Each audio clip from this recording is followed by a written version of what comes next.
ಸಣ್ಣ ಒಂದು ಗ್ಯಾಪ್ ಅಲ್ಲಿ ಹೋಗ್ಬಿಟ್ಟು ಟಿವಿ ನೋಡ್ಕೊಂಡ್ ಬರೋಣ ಅಂತ ಹೋಗಿದ್ದೆ. ಟಿವಿ ಯಾವ ಚಾನಲ್ ಹಾಕಿದ್ರು ಒಂದೇ ನ್ಯೂಸ್ ಬರ್ತಾ ಇದೆ.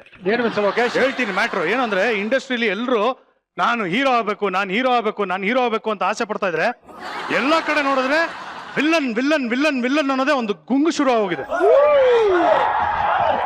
ಎಲ್ಲಿ ಯಾವ ಪೇಪರ್ ತೆಗೆದು ನೋಡಿದ್ರು ವಿಲ್ಲನ್, ಯಾವ ಚಾನೆಲ್ ಅಲ್ಲಿ ನೋಡಿದ್ರು ವಿಲ್ಲನ್. ಏನಿದೆ ವಿಲ್ಲನ್ ಅಂತ ನೋಡಿದ್ರೆ, ಇಬ್ರು ದೊಡ್ಡ ಹೀರೋಗಳು ಐ ಎಂ ವಿಲ್ಲನ್ ಅಂತ ಹೇಳ್ತಾರೆ. ಕ್ಯೂರಿಯಾಸಿಟಿ ತಡೆಯೋದಕ್ಕಾಗಿಲ್ಲ ನಾನು. ಅದಕ್ಕೆ ಇವತ್ತು ಯಾರು ವಿಲ್ಲನ್ನು, ಈ ವಿಲ್ಲನ್ ಸಿನಿಮಾದಲ್ಲಿ ಯಾವ್ಯಾವ ರೀತಿಯಾದಂತಹ ವಿಲ್ಲನ್ಗೆ ಆಕ್ಟಿವಿಟೀಸ್ ಅನ್ನ ಕೊಟ್ಟಿದ್ದಾರೆ, ಯಾವ ರೀತಿ ವಿಲ್ಲನ್ ತೋರಿಸಿದ್ದಾರೆ, ಇದನ್ನೆಲ್ಲ ತಿಳ್ಕೊಬೇಕು ಅಂತ ಕ್ಯೂರಿಯಾಸಿಟಿ ಜಾಸ್ತಿ ಆಗಿದೆ. ಅದಕ್ಕೆ ಇವತ್ತು ನಮ್ಮ ಮಜಾ ಮನೆಗೆ ಸೂಪರ್ ಸುಪ್ರೀಂ ಆಗಿ ವಿಲ್ಲನ್ ಟೀಮ್ ಅವ್ರು ಬಂದಿದ್ದಾರೆ. ಅವ್ರನ್ನ ವೆಲ್ಕಮ್ ಮಾಡೋಣ. ಪ್ಲೀಸ್ ವೆಲ್ಕಮ್, ಜೋರಾದ ಚಪ್ಪಾಳೆಯಿಂದ.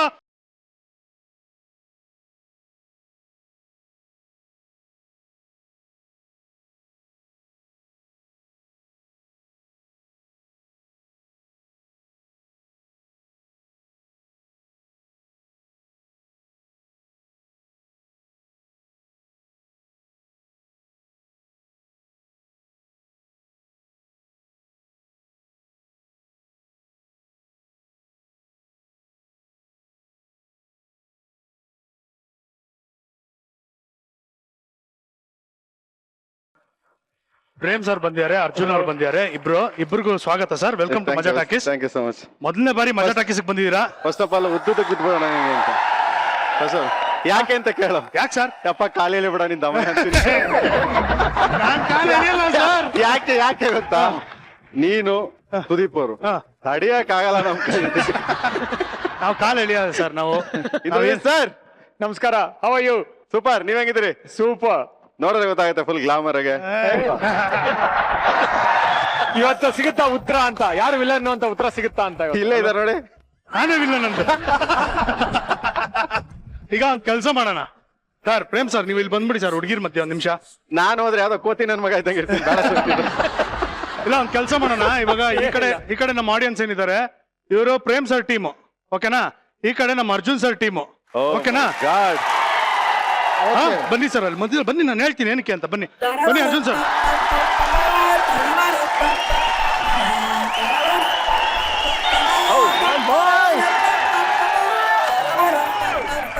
ಇವಾಗ ರಕ್ಷಿತಾ ಅವ್ರು ಬೈದ್ರೆ ನಾವು ಜವಾಬ್ದಾರಲ್ಲ. ಪಾಪ ಎಲ್ಲ ನಮ್ಮ ಮನೆ ಹೆಣ್ಮಕ್ಳಿದಂಗೆ. ಈಗ ಒಂದ್ ಸಾಂಗ್ ಹಾಕ್ತೀನಿ. ಪ್ರೇಮ್ ಸರ್ ಟೀಮ್ ಜಾಸ್ತಿ ಜೋಶ್ ಕೊಡ್ತಾರ, ಅರ್ಜುನ್ ಸರ್ ಟೀಮ್ ಜಾಸ್ತಿ ಜೋಶ್ ಕೊಡ್ತಾರ ನೋಡ್ಬೇಕು, ಓಕೆನಾ? ಮೊದಲನೇದಾಗಿ ಪ್ರೇಮ್ ಸರ್ ನಿಮ್ ಟೀಮ್ ನಿಂತ್ಕೊಳ್ರಪ್ಪ. ಶಾಬಾಷ್.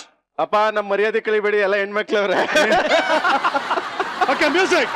ಬಂದ ಕೆ ಸಾಹೇಬ.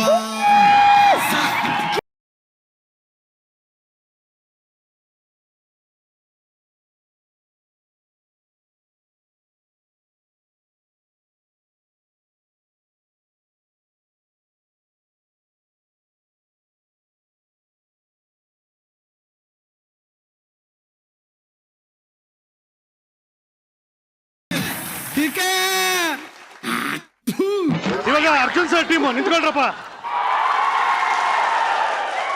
Music.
Prem sir, first time Maja talkies ಬರ್ತಾ ಇದೀರಾ.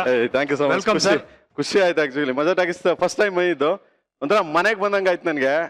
ಆಮೇಲೆ ಒಂದು ಏನ್ ಹೇಳಕ್ ಹೊರಟೆ ಅಂದ್ರೆ, ಬಂದ ತಕ್ಷಣ ಎಷ್ಟು ಅಚ್ಚುಕಟ್ಟಾಗಿ, ಯಾವುದೋ ಒಂದು ಟೆಂಪಲ್ಗೆ ಹೋದಾಗ ಎಷ್ಟು ನೀಟಾಗಿ ಪೂಜೆ ಮಾಡಿ ಶ್ರದ್ಧೆಯಿಂದ ಎಲ್ಲಾರು ಭಕ್ತಿಯಿಂದ ಕೇಳ್ತೀವಲ್ಲ ದೇವ್ರೆ ಚೆನ್ನಾಗಿಡಪ್ಪ ಅಂತ ಆ ತರದೊಂದು ವಾತಾವರಣ ಇದೆ ಇಲ್ಲಿ ನಿಜವಾಗ್ಲೂ. Thank you sir. ತುಂಬಾ ಖುಷಿ ಆಯ್ತು ಥ್ಯಾಂಕ್ ಯು ಸರ್. ಮನೆ ಬಂದ್ ನನ್ಗೆ. Thank you sir. Thank you sir. I think miss ಮಾಡಿ ಸುಮಾರು ವರ್ಷಗಳಿಂದ ಮಿಸ್ ಮಾಡ್ಕೊಂಡಿದೆ ಅನ್ಕೊಂತೀನಿ ಫಸ್ಟ್. ಅರ್ಜುನ್ ಸರ್ ಮತ್ತೆ ಮಜಾ ಟಾಕೀಸ್ ಬಂದಿರೋ ಬಹಳ ಖುಷಿ ಆಗಿದೆ. ಹೇಗಿದ್ರಿ ಸರ್? ಬಹಳ ಚೆನ್ನಾಗಿದೆ sir. Fantastic, very nice. Welcome to Majaa Talkies sir. ಬನ್ನಿ please come. Thank you thank you. ಬನ್ನಿ ಸರ್. ಇಡೀ ಕರ್ನಾಟಕ ಕೇಳ್ತಾ ಇರುವಂತ ಒಂದೇ ಒಂದು ಪ್ರಶ್ನೆ, ವಿಲ್ಲನ್ ಯಾರು ಅಂತ. ಮಜಾ ಟಾಕೀಸ್ ಅಲ್ಲಿ ಹೇಳ್ತೀರಾ ಯಾರು ವಿಲ್ಲನ್ ಅಂತ? ನಾನು ಅವಾಗಲೇ ಹೇಳಿದ್ರಲ್ಲ ಸುಜನ್ ವಿಲನ್ ಅಂತ. ಅಲ್ವಾ ಮಗ? ಅದು ಅವತ್ತೇ ಹೇಳ್ಬಿಟ್ಟಿದ್ದಾರೆ ಸರ್, ವಿಲನ್ ಯಾರು ಅಂತ ಕೇಳ್ತಾರ ಅವರೇ ವಿಲನ್ ಅಂತ. ಹೌದಾ? ಓಲಿ ಹೀರೋ ಯಾರು ಸರ್? ಹೀರೋಯಿನ್ ನೀನೆ. ಇವಾಗ ಮಾತ್ರ ಹೇಳಲ್ಲ. ಇಲ್ಲಿ ಶಿವಣ್ಣನೂ ಅಲ್ಲ ಸುದೀಪ್ ಸರ್ ಅಲ್ಲ ನೀನೆ. ಪ್ರೇಮ್ ಸರ್ ಎಲ್ಲ ಇದೊಂಥರ ಹೆಂಗೆ ಅಂದ್ರೆ ಶಿವಣ್ಣ ಎಷ್ಟು ಒಂದು ಒಂದು ಅದ್ಭುತವಾದಂತ ಒಂದು ಟ್ಯಾಲೆಂಟ್ ಅಂದ್ರೆ ಒಂದೊಂದು ಸಿನಿಮಾದಲ್ಲೂ ಒಂದೊಂದು ರೀತಿಯಾದಂತ ಒಂದು ಅಭಿನಯ ಅಂಡ್ ಫ್ಯಾಂಟಾಸ್ಟಿಕ್ ಹ್ಯೂಮನ್ ಬೀಯಿಂಗ್. ಅದೇ ರೀತಿಯಲ್ಲಿ ನಮ್ಮ ವರ್ಸಟೈಲ್ ಆಕ್ಟರ್ ನಮ್ಮ ಸುದೀಪ್ ಅವರು ಇಬ್ಬರ ಕಾಂಬಿನೇಷನ್ ಜೊತೆಲಿ ಮಾಡಿದ್ದು, ಆಮೇಲೆ ಅಷ್ಟು ದೊಡ್ಡ ಹೆಸರು, ನೀವು ಡೈರೆಕ್ಷನ್ ಅಲ್ಲಿ ತುಂಬಾ ದೊಡ್ಡ ಹೆಸರು. ಈ ಒಂದು ಕಾಂಬಿನೇಷನ್ ಎಷ್ಟು ಈಸಿ ಆಯ್ತು, ಎಷ್ಟು ಕಷ್ಟ ಆಯ್ತು, ಯಾವ್ಯಾವ ತರ ಎಕ್ಸ್ಪೆರಿಮೆಂಟ್ ಮಾಡೋದಕ್ಕೆ ಈಸಿ ಆಯ್ತು ಸರ್? ಕಷ್ಟ ಅಂತ ಏನು ಆಗ್ಲಿಲ್ಲ ಇದು. ಹಂಗ್ಬಿಟ್ಟು ನಾವು ಮೋರ್ ಎಕ್ಸ್ಪೆಕ್ಟೇಷನ್ ತುಂಬಾ ಇದೆ ಅನ್ಬಿಟ್ಟು ನಾವೇನಾದ್ರು ಅತಿ ಓವರ್ ತಲೆ ಕೆಡ್ಸ್ಕೊಂಡಾಗ ಏನಾಗುತ್ತೆ ತುಂಬಾ ಪ್ರಾಬ್ಲಮ್ ಆಗ್ಬಿಡ್ತದೆ. ಹೌದು. ಅದಕ್ಕೇನಾದ್ರು ಒಂದು ನೀಟ್ ಒಂದು ಕತೆ ಮಾಡಿದ್ವಿ. ಸೊ ಕತೆ ಮಾಡಿದಾಗ ಏನಾಗುತ್ತೆ, ಅದಕ್ಕೆ ಕ್ಯಾರೆಕ್ಟರ್ಸ್ಗಳು ಅಂದ್ರೆ ಸುದೀಪ್ ಅವರು ಮತ್ತೆ ಶಿವಣ್ಣ, ಸೊ ಇಬ್ಬರನ್ನು ಇಟ್ಕೊಂಡು ಪ್ಲೇ ಮಾಡ್ಬಿಟ್ಟಿದ್ದೀನಿ ನಾನು.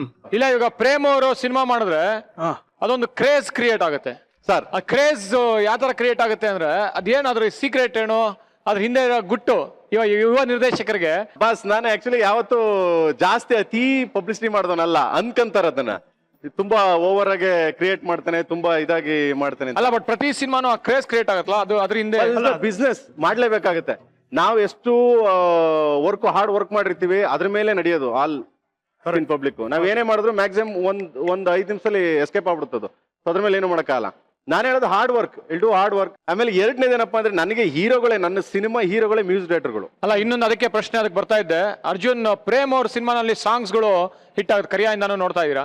ಪ್ರೇಮ್ಗೆ ಒಂದು ಮ್ಯೂಸಿಕ್ ಬಗ್ಗೆ ಒಂದು ಕಿವಿ ಇದೆ ಅಂತ, ಅದು ನೀವೇನ್ ಹೇಳ್ತೀರಾ ಪ್ರೇಮ್ ಬಗ್ಗೆ? ಅವ್ನ್ ಬೈತಾನ್ ಸುಮ್ಗರಿ ಕೇಳ್ಬೇಡಿ ನೀವು. ಇಲ್ಲ ಸರ್, ನಾನು ಕರೆಕ್ಟ್ ಆಗಿ ಒಂದು ವಿಷಯ ಹೇಳ್ತೀನಿ.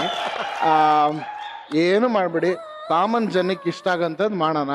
ಕಾಮನ್ ಪೀಪಲ್ಗೆ ಮ್ಯೂಸಿಕ್ ರೀಚ್ ಆಗ್ಬೇಕು, ಅದಷ್ಟೇ. ಲಿರಿಕ್ಸ್ ರೀಚ್ ಆಗ್ಬೇಕು, ಮ್ಯೂಸಿಕ್ ರೀಚ್ ಆಗ್ಬೇಕು. ನಾವ್ ಯಾರ ಜೊತೆ ಕಾಂಪಿಟೇಷನ್ ಮಾಡೋದ್ ಬೇಡ. ಒಂದು ಐಡಿಯಾ ಇದೆ, ಲೇಮ್ಯಾನು ಕೂಡ ಈ ಹಾಡು ಅವ್ನಿಗೆ ಏನ್ ಸಾಹಿತ್ಯ ಬರೆದ್ರೆ ಇಷ್ಟ ಆಗುತ್ತೆ, ಏನ್ ಬೀಟ್ ಹಾಕಿದ್ರೆ ಡ್ಯಾನ್ಸ್ ಮಾಡ್ತಾನೆ, ಏನ್ ಮಾಡ್ಬೇಕು, ತುಂಬಾ ಈಸಿಯಾಗಿ ಅದನ್ನ ಅವ್ರು ತಿಳ್ಕೊಂಡಿದ್ದಾರೆ ಸರ್. ಅದನ್ನ ಮಾತ್ರ ಮಾಡಿಸ್ತಾರೆ ನಮ್ಮ ಹತ್ರ. ಯಾರ ಜೊತೆ ಕಾಂಪಿಟ್ ಮಾಡ್ಬೇಡಿ ಬಾಸ್ ಅಂತಾರೆ. ಆಕ್ಚುಲಿ ಬಾಸ್ ನೀವ್ ಹೇಳಿದ್ದು ಎಲ್ಲರೂ ಜನ ಅನ್ಕೋತಾರೆ ಹೈಪ್ ಕ್ರಿಯೇಟ್ ಮಾಡೋದು ಗಿಮಿಕ್ಕು ಅಂತ. ನೋಡಿ, ಸಿನಿಮಾ ಮಾಡೋದೇ ನಾವು ಜನರಿಗೆ ರೀಚ್ ಆಗ್ಬೇಕು. ಜನರಿಗೆ ರೀಚ್ ಆಗ್ಲಿಲ್ಲ. ಯಾಕಂದ್ರೆ ಇದು ಯಾಕೆ ರೆಫರೆನ್ಸ್ ತಗೋತಾ ಇದೀನಿ ಅಂದ್ರೆ, ಯಾವ್ದೋ ಒಂದು ದೊಡ್ಡ ಒಂದು ಪಬ್ಲಿಕ್ ಪ್ರೋಗ್ರಾಮು. ಆ ಪಬ್ಲಿಕ್ ಪ್ರೋಗ್ರಾಮ್ ಅಲ್ಲಿ ಏನು ಅಂದ್ರೆ ಜನ ಬರ್ತಾರೆ ಅಂದ್ಬಿಟ್ಟು ಎಲ್ಲರೂ ಜನಗೋಸ್ಕರ ಮಾಡ್ಬೇಕು. ಅದೇನಾಯ್ತು ಅಂದ್ರೆ ಆ ಶೋ ಆಗ್ಬೇಕಾದ್ರೆ ಅದೇನಾಯ್ತು, ಜನ ಎಲ್ಲ ಬಂದು ಸ್ಟೇಜ್ ಮೇಲೆ ನಿಂತ್ಕೊಳ್ಳಂಗ ಆಗೋಯ್ತು. ಅಷ್ಟು ಜನ ತುಂಬ್ಕೊಂಡ್ಬಿಟ್ರು. ಅವ್ರಿಗೆ ಫುಲ್ ಗ್ರೌಂಡ್ ಕಂಪ್ಲೀಟ್ ಕವರ್ ಆಗ್ಬಿಟ್ಟು ಸ್ಟೇಜ್ ಮೇಲೂ ಬಂದು ನಿಂತ್ಕೊಂಡ್ಬಿಟ್ಟು, ಆಮೇಲೆ ಏನು ಅಂದ್ರೆ ಪರ್ಫಾರ್ಮೆನ್ಸ್ ಮಾಡಕ್ ಬರ್ತಿರುವಂತ ಆರ್ಟಿಸ್ಟ್ ಗಳಿಗೆ ಜಾಗ ಇಲ್ದಿರಂಗ ಆಗೋಯ್ತು. ನಾವೆಲ್ಲರೂ ಅಯ್ಯೋ ಏನಿದು ಪರ್ಫಾರ್ಮ್ ಮಾಡಕ್ ಆಗ್ತಿಲ್ಲ. ಆಕ್ಚುಲಿ ಒಬ್ರು ದೊಡ್ಡ ಆರ್ಟಿಸ್ಟ್ ಒಬ್ರು ಹೇಳಿದ್ರು, ನೀವು ಯಾರಿಗೋಸ್ಕರ ಮಾಡಿದ್ದು? ಜನರಿಗೋಸ್ಕರ. ಅವ್ರು ನಿಮ್ ಎಕ್ಸ್ಪೆಕ್ಟೇಷನ್ ಮೀರ್ ಬಂದಿದ್ದಾರೆ ಅಂದ್ರೆ ನಿಮ್ ಶೋ ಸೂಪರ್ ಹಿಟ್ ಅಂತ. ಕರೆಕ್ಟ್. ನೀವ್ ಹೇಳಿದಾಗ ಸಿನಿಮಾದಲ್ಲಿ ಗಿಮಿಕ್ ಇರ್ಬೇಕು, ಸಿನಿಮಾದಲ್ಲಿ ಲಾಜಿಕ್ ಇರ್ಬೇಕು, ಎಲ್ಲದಕ್ಕಿಂತ ಮುಖ್ಯವಾಗಿ ಸಿನಿಮಾದಲ್ಲಿ ಮ್ಯಾಜಿಕ್ ಇರ್ಬೇಕು ಅಲ್ವಾ? ಕರೆಕ್ಟ್. ಸೂಪರ್. ಈಗ ಹೀರೋಯಿನ್ ಆಮಿ ಜಾಕ್ಸನ್. ನಿನಗೆ ಅದಕ್ಕೆ ಮತ್ತೆ ಕಾಲ ಬಿಡುತ್ತೆ ಅಂತ ಹೇಳಿದ್ದೀನಿ ನಾನು. ನಾನು ಟಿವಿ ನೋಡ್ತಾ ಇದ್ದೆ. ಏನ್ ಟಾರ್ಚರ್ ಕೊಡ್ತಾರ ಬಾಸಿ. ಮಜಾ ಟಾಕೀಸ್ ಅಂದ್ರೆ ಭಯ. ಸುದೀಪ್ ಅವರು ಇವ್ರು ಇಬ್ರು ಕಂಡ್ರೆ ಆಗಲ್ಲ ನನಗೆ, ಬಹಳ ಕಾಟ ಕೊಡ್ತಾರ ಬಾಸ್. ಇಲ್ಲ, ನಾನು ಟಿವಿನಲ್ಲಿ ನೋಡ್ತಾ ಇದ್ದೆ ಎಪಿಸೋಡ್ ನ. ಸುದೀಪ್ ಅವರು ತುಂಬಾ ಚೆನ್ನಾಗಿ ತಮಾಷೆಯಾಗಿ ಅದನ್ನ ನರೇಟ್ ಮಾಡಿದ್ರು. ಅದೇ ಸುದೀಪ್ ಅವರು ಮತ್ತು ಆಮಿ ಜಾಕ್ಸನ್ ಅವರು ಕಾರಲ್ಲಿ ಬರ್ತಾ ಇರ್ತಾರೆ ಅಂತ ನೋಡೋದು. ಒಂದು ಸ್ವಲ್ಪ ಎಲಾಬ್ರೇಟ್ ಮಾಡಿ ಹೇಳಿ, ಚೆನ್ನಾಗಿರುತ್ತೆ ಅಂತ. ಇಲ್ಲಿ ನನ್ನ ಸಾಯಂಕಾಲ ಸೀಕ್ವೆನ್ಸ್ ಅಲ್ಲ, ನಾನು ಬರೀ ಆಮಿ ಜಾಕ್ಸನ್ ಅಂದೆ, ನೀವಿಬ್ರು ಮೈಕಲ್ ಜಾಕ್ಸನ್ ತರ ಆಡ್ತಾ ಇದ್ದೀರಾ. ಏನೇ ಆಗ್ಲಿ ಮೇಕರ್ಸ್ ಗಳಲ್ವಾ, ಏನೇ ಆಗ್ಲಿ. ಬಟ್ ಪ್ರಾಬ್ಲಮ್ ಏನು ಅಂದ್ರೆ ಮಗನೆ, ನೀನ್ ನೋಡ್ತಾರ ಲುಕ್ ಎಲ್ಲ ಏನೋ. ನಾನು ಈ ಕಡೆ ನೋಡ್ತಾ ಇರ್ತೀನಿ. ಅಲ್ಲ, ಆ ಟಿವಿನಲ್ಲಿ ಎಪಿಸೋಡ್ ನೋಡಿದೀರಾ ನೀವು? ಇಲ್ಲ, ನೋಡಿಲ್ಲ. ಸುದೀಪ್ ಅವ್ರದ್ದು ಎಪಿಸೋಡ್. ಸುದೀಪ್ ಅವರು ಸ್ಟೇಜ್ಗೆ ಬರ್ತಾರೆ, ಪ್ರೇಮ್ ಅವ್ರು ಕೂತಿರ್ತಾರೆ ಎದುರಿಗೆ. ಅದನ್ನ ಒಂದು ಸೀಕ್ವೆನ್ಸ್ ಎಕ್ಸ್ಪ್ಲೇನ್ ಮಾಡ್ತಾರೆ ಸುದೀಪ್ ಅವರು. ಸುದೀಪ್ ಮತ್ತು ಆಮಿ ಜಾಕ್ಸನ್ ಅವರು ಕಾರಲ್ಲಿ ಬರ್ತಾ ಇರ್ತಾರಂತೆ. ಕಾರಲ್ಲಿ ಬಂದಾಗ ಬಿದ್ದೋಗ್ಬಿಡ್ತಾರಂತೆ. ಬಿದ್ದೋದಾಗ ನಾಯಿ ಅಟ್ಟಿಸ್ಕೊಂಡ್ಬರುತ್ತಂತೆ. ನಾಯಿ ಕಡೆ ಓಡ್ಬೇಕು, ನಾಯಿ ವಾಪಸ್ ಆಪೋಸಿಟ್ ಡೈರೆಕ್ಷನ್ ಓಡ್ಬೇಕು ಅಂದ್ಬಿಟ್ಟು ನೀವ್ ಎಕ್ಸ್ಪ್ಲೈನ್ ಮಾಡಿದ್ರೆ ಚೆನ್ನಾಗಿರ್ತದೆ. ಅವಾಗ ಪ್ರೇಮ್ ಅವ್ರು ಬಂದ್ಬಿಟ್ಟು ಆಮಿ ಜಾಕ್ಸನ್ ಅಂದ್ಬಿಡ್ಲು ಅಮ್ಮಿ ಅಂತ ಅನ್ಬಿಟ್ರಂತೆ. ಅಮ್ಮಿ ಇಲ್ಲ ಅಮ್ಮಿ ಅಂತ ಅನ್ಬಿಟ್ಟು ಅದನ್ನ ಹೇಳಿ ಒಂದ್ ಸ್ವಲ್ಪ ಎಲಾಬ್ರೇಟ್ ಮಾಡಿ. ತುಂಬಾ ತಮಾಷೆಗಿದೆ ಅದು. ಇಲ್ಲ ಪಾಪ ಒಳ್ಳೆ ಹುಡುಗಿ, ವೆರಿ ಗುಡ್ ವರ್ಕರ್ ಪಾಪ. ಅವ್ಳಿಗೆ ಏನಂದ್ರೆ ನನಗೆ ಇಂಗ್ಲಿಷ್ ಅಷ್ಟು ಅಂದ್ರೆ ಗೊತ್ತಿಲ್ಲ. ಯಾಕೆ ಸುಮ್ನೆ ಸುಳ್ಳು ಹೇಳೋದು, ಡೌ ಮಾಡೋದು, ಯಾರಿಗ್ ಬೇಕು ಇಂಗ್ಲಿಷ್? ಅಲ್ಲ, ಕನ್ನಡ ಗೊತ್ತಿದೆಯಲ್ಲ ಬಿಡಿ, ಕನ್ನಡ ಬೇಕಾಗಿರೋದು ನಮ್ಗೆ, ಕನ್ನಡ ಸಿನಿಮಾ ಅಲ್ಲ. ಅದ್ ಬಿಟ್ರೆ ನನಗೆ ಗೊತ್ತಿಲ್ಲ ಪಾಪ. ಅವಳಿಗೆ ಕನ್ವೆ ಮಾಡ್ಬೇಕಾದ್ರೆ ನಮ್ಮ ಹುಡುಗರೆಲ್ಲ ಇದ್ರು, ನನ್ನ ಹುಡುಗರೆಲ್ಲ ಫಸ್ಟ್ನೇ ಇದು ಮಾಡ್ತಿದ್ರು. ಕೆಲವು ಯಾವಾಗ ಅವ್ಳು ಮಾನಿಟರ್ ಮಾಡ್ತಾ ಇದ್ದ, ಸುದೀಪ್ ಅವ್ರ ಕೈಲಿ ಮಾನಿಟರ್ ಮಾಡಿಸ್ತಾ ಇದ್ದೆ. ಟೇಕ್ ಮಾಡ್ಬೇಕಾದ್ರೆ ಎಲ್ಲ ಒಂದ್ ಕಡೆ ತಪ್ಪು ಮಾಡಿದಾಗ ಮತ್ತೆ ಹೋಗ್ತಾ ಇದ್ನಲ್ಲ, ಹೋಗ್ಬೇಕಾದ್ರೆ ಕೋಪ ಮಾಡ್ಬಿಟ್ಟು ಮೈಕ್ ಇಟ್ಕೊಂಡು ಏಯ್ ವಾಟ್ ಇಸ್ ದಿಸ್ ಮ್ಯಾನ್, ಅವ್ಳಿಗೆ ಏನಂದ್ರೆ ನಾನು ಹುಡುಗಿ ಕಡೆಗೆ ತರೋದು ಏನ್ರಿ ನೀವು ಅಂತ. ಇರು ಚಿನ್ನ, ನಾನು ಹೇಳ ಚಿನ್ನ ಇರು ಡಾರ್ಲಿಂಗ್, ಅವಳಿಗೆ ಹಿಂಗೆ ಹೇಳಿ ದಯವಿಟ್ಟು. ಅಲ್ಲ ನೀನು ಹೊಡಿಬೇಡ, ಹೋಗು ನಾನು ಹೇಳ್ತೀನಿ. ಕನ್ನಡ ಸಿನಿಮಾ ಮಾಡ್ತಾ ಇದೀವಿ ಅಂದ್ರೆ ಕನ್ನಡ ಚೆನ್ನಾಗಿ ಗೊತ್ತಿದ್ರೆ ಸಾಕದು ಅಲ್ವಾ? ಇವಾಗ ಇಂಗ್ಲೆಂಡ್ ಅಲ್ಲಿ ಹೋಗ್ಬಿಟ್ಟು ಕನ್ನಡ ಮಾತಾಡಿದ್ರೆ ಅವ್ರಿಗೆ ಬರ್ತಾ? ಬರಲ್ಲ. ಮಗ ಕನ್ನಡ ಕಲ್ಸಿದೀನಿ ಹುಡುಗಿಗೆ. ಶಾಬಾಷ್, ಮೆಚ್ಚಿದೆ. ಅದು ಬ್ರಿಟಿಷ್ ಹುಡುಗಿ. ಬ್ರಿಟಿಷ್ ಹುಡುಗಿನ ನಾವು ಇಂಡಿಯಾ ಇದು ಕರ್ನಾಟಕ ಕರ್ಕೊಂಡ್ಬಂದು ಕನ್ನಡ ಕಲ್ಸಿದೀವಿ. ಶಾಬಾಷ್. ನೀನ್ ಯಾವ ಅರ್ಥದಲ್ಲಿ ಸಭಾಸ್ ಅಂತ ಇದ್ದ ಗೊತ್ತಿಲ್ಲ. ಬಸ್ ಇದೊಂದು ಸೀಕ್ವೆನ್ಸ್ ನಂಗೆ ಬಹಳ ಇಂಟ್ರೆಸ್ಟಿಂಗ್ ಆಗಿದೆ. ನಮ್ಮ ಸ್ಟಂಟ್ ಮಾಸ್ಟರ್ ಹಾಲಿವುಡ್ ಅವರು ಕಾರ್ ಇಟ್ಕೊಂಡು ಎಕ್ಸ್ಪ್ಲೇನ್ ಮಾಡೋರು ಅಂತಲ್ಲ ನಿಮ್ಗೆ? Amazing bus, really. ನಮ್ಮಲ್ಲಿ ಇಂದ್ರಜಿತ್ ಸರ್ ಗೊತ್ತಿರುತ್ತದು, ಐ ಥಿಂಕ್ ಅವ್ರು ಜಾಸ್ತಿ ಓಡಾಡಿಯಾರ ಅಲ್ಲಿ. ನಮ್ಮಲ್ಲಿ ಆದ್ರೆ ಏನ್ ಮಾಡ್ಬಿಡ್ತೀವಿ ನಾವು, ವೆಹಿಕಲ್ಸ್ ಗಳನ್ನ ಬಂದ್ಬಿಟ್ಟು ಯಾರೋ ನಮ್ಮ ಹುಡುಗರ್ಗೆ ಹೇಳಿರ್ತೀವಿ, ನೋಡಪ್ಪ ಹಿಂಗಿಂದ ಬರ್ತಾನೆ ಇಲ್ಲಿ ಕ್ಯಾಮ್ರಾ ಇರುತ್ತೆ, ಬಂದ ನೋಡಿತಾನೆ ಟೇಕ್ ಓಕೆ ಅನ್. ಅದು ಹೆಚ್ಚು ಕಮ್ಮಿ ಆದ್ರೂ ಹಣೆ ಬರ ಹೋಯ್ತು, ಕೈ ಕಾಲು ಫ್ರಾಕ್ಚರ್. ನಿಮ್ಗೆ ಗೊತ್ತೇ ಇದೆ ಆಕ್ಷನ್ ಇದರಲ್ಲಿ. ಬಸ್ ಅವ್ರ ಕೆಳಗಡೆ ಒಂದ್ಸರಿ ಒಂದು 10 ಇದನ್ನ ಇಟ್ಟ, ಕಾರ್ಗಳು ಇದನ್ನ ಇಟ್ಬಿಟ್ಟು ಯಾವ ತರ ಇದ್ ಮಾಡ್ದ ಅಂದ್ರೆ, ಲೈಕ್ ಎಲ್ಲ ಇಂಗ್ಲಿಷ್ ಸಿನಿಮಾ ಮಾಡಿರೋದು ಅವರೆಲ್ಲ. ಇಲ್ಲಿಂದ ಬರ್ತಾನೆ, ಅವ್ರ ಹುಡುಗರಿಗೆ ಎಲ್ಲಾರ್ಗು ವಾಕಿ ಟಾಕಿಗಳು ಕೊಟ್ಬಿಟ್ಟು, ನೋಡಿ ಈ ಕಾರ್ ಹಿಂಗ್ ಬರುತ್ತೆ, ಇದೇ ಸ್ಪೀಡು 80 ಕಿಲೋಮೀಟರ್ ಸ್ಪೀಡು, ಈ ಕಾರ್ ಇಲ್ಲಿ ಹೋಗುತ್ತೆ, ಇದು 60 ಮೀರ್ತಾ ಇದೆ ಅಂದಂಗೆ ಇವನು 100 ಅಲ್ಲಿ ಹೋಗ್ತಾನೆ, ನೀನ್ ಕ್ರಾಸ್ ಮಾಡ್ಬೇಕು ಈ ತರ. ಅವನು ಅಲ್ಲೇನೆ ಮಾಡಿ ನೀಟಾಗಿ ಪ್ಲಾನ್ ಮಾಡಿ ಸ್ಕೆಚ್ ಹಾಕಿ ನೀಟಾಗಿ ತೋರಿಸ್ತಾ ಇದ್ದ. ಬಸ್ ಅದ್ ತೆಗೆದ್ವಿ, ಅದು ಒಂದೊಂದು ಬ್ಲಾಸ್ಟ್ ಆಗಿ ಹೇರಲ್ಲಿ ಹೋಗ್ತಾ ಇರ್ತಾವ, ಅಷ್ಟು ನೀಟಾಗಿ ಮಾಡಿದ್ರು. ನಮ್ಮಲ್ಲಿ ಮಾಡಿದ್ರೆ ಕಷ್ಟ ಅದನ್ನ. ನಮ್ಮಲ್ಲಿ ಮ್ಯಾಕ್ಸಿಮಮ್ 2 ಪಾಕ್ ಮಾಡ್ಬಿಡ್ತೀವಿ ನಾವು. ಅವ್ರೆಲ್ಲ ಒರಿಜಿನಲ್, ಯಾವ್ದು ಶಿವಣ್ಣ ಆಗ್ಲಿ ಸುದೀಪ್ ಅವ್ರಾಗ್ಲಿ ಕಾರ್ ಡ್ರೈವ್ ಮಾಡಿದ್ದು, ಅದನ್ನ ಒರಿಜಿನಲ್ ಅವ್ರ ಕೈಲೇ ಡ್ರೈವ್ ಮಾಡಿಸಿದ್ವಿ. ಇವ್ರು ನೋಡೋರು ಹಿಂಗೆ, ಇವ್ನ್ ಏನಪ್ಪಾ ಹಿಂಗ್ ಬರ್ತದೆ ಕಾರ್, ಇದು ಈ ಸ್ಪೀಡಲ್ಲಿ ಬರ್ತಾನಲ್ಲ ಅನ್ಕೊಂಡು. ಏನಿಲ್ಲ ಬನ್ನಿ ಓಡ್ಸೋಣ ಬಾಮ್ಮ, ಶಿವಣ್ಣನುವೆ ಬಾ ಓಡ್ಸೋಣ ಅಂತ. ಇನ್ ಸುದೀಪ್ ಅವ್ರು ಕೇಳ್ಬೇಕಾ, ಅವ್ರು ಒಂದ್ ಸ್ವಲ್ಪ ನಿಮ್ಗೆ ಗೊತ್ತೇ ಇದೆ ರೇಸ್ ಹುಚ್ಚು ಜಾಸ್ತಿ ಅವ್ರಿಗೆ. ಅವರೇ ಓಡಿಸಿದ್ರ? ರಿಯಲಿ ಮಾಡಿದ್ರು, really great. But is very good composer boss.